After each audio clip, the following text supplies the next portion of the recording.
In a recent video that I did, I asked people what they thought about using a monopod. And I can see there's a fellow wildlife photographer here with a monopod. I really thank everybody that commented about this. Some people said they liked a monopod, some people said they didn't like a monopod, but I stated my reason was because my tripod here is very stationary. It's hard to move from one spot to another.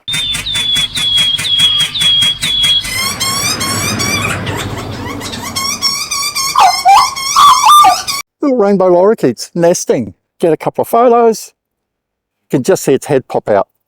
Let's see it try to take a bit of video. It's funny, I can just see the tails, and then every now and then a head pops out. And this is what I like about wildlife photography. You never know what you're going to get. But this morning, I'm not really here to photograph birds, although I'm happy to see this. As you can see, I've got my artist tripod here. For example, I'm looking here. If I want to move my gear over there, I've got to pick all this up, move it this way, make sure I'm level again, and take a couple of photos again. It's a pain. And yesterday afternoon, I was out with a mate of mine at Osprey House, and I was using my monopod, which I bought, and I'll talk about that in a minute. And I realized how essential it was sometimes when birds are moving around. And if I need to get down here, like move this slower, I've got to undo all this, level all up again.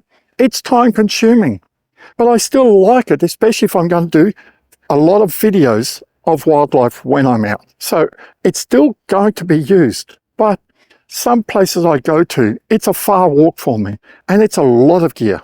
So I'm going to show you what I bought. This is the monopod I bought from Amazon. It's an INNOREL VM70CK, $115. Some people might say it's a bit on the cheap side, but it does everything I want. And how do I know that? Well, yesterday afternoon, I went out with a mate of mine to Osprey House. Instead of taking my tripod, which you just saw me take photos with, I used this. It comes with some great legs. It's clipped.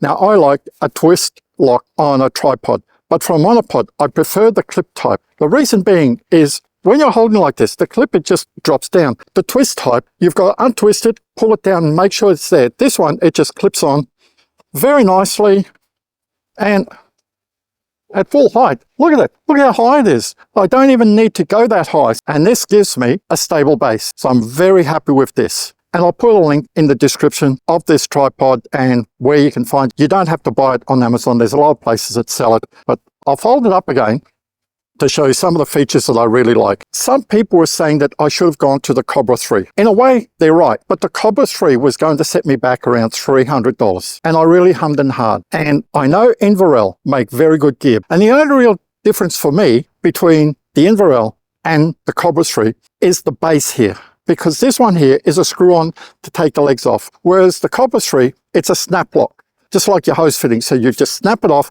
and the legs come off. This one here, you've got to unscrew it like this. And then you can put your tripod head on. So that's the only big difference for me. And really, that's not a big deal for me. Down the base here, we've got a lock nut here. If you don't want this base to move at all, you can just lock this nut down. But I don't lock this lock nut because this here, this screw on, if you bring it closer to the base here, if it's out here, open, you can just, it moves around. If you leave this tight, it's still very stiff, but it moves around. But if I screw this in tight, that's it. There's no movement down here. So this is really if you're just wanting to make sure that nothing is going to move. So before I put the camera on, I'll put my Leo Photo tilt head on. There you go. Look at that. Hands-free. Now, I wouldn't really be doing hands-free all the time. Can you see why I want a monopod? It takes all the weight off me. Let's say I'm over here. Take a photo. I see something over there. I can just quickly move over here, come here, and take a photo. No big deal.